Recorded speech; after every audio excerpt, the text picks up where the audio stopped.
Binili po namin yung tatlong pares. Yung chicken po ang nai-libre sa atin. At saka i-insist niya naman po talaga na kung sa kayo babae mga bakla na mga so, okay. Kasi ang mahal ng babayaran natin, mga pwesto mil. Para sa akin naman. Yung pares na ng 100 pesos. Pero di man, yun. Grabe mo rin po. Kaya pala manong kasi mga tinutukan siya man. Kaya na-enjoy mo ba yung pagsama lang? Na-enjoy ko. Sobra, sobra. Okay pa sa'yo na pagkasama ka ba ng best friends? Kain ng tayo. Kaya na tayo.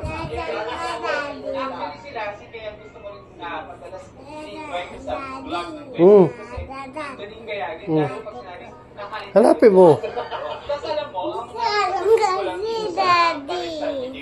Eh, nagtaguan pa kayo. Hindi kayo maghahanap mo. pares, yung diwata, no?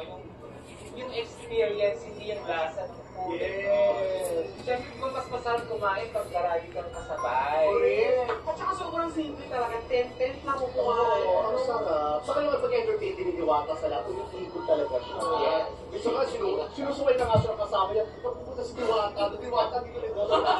Doon ka makakawin. GSIS na Guys, kung may mga time ka na pumunta rito, malapit lang. Katabi lang siya ng Maraming GSI. parking At space. saka ito na, nakakaloka kasi pwede yung type sa ways. Ay! Diba? Teka! Teka ba? Paano niya ako nakita dami?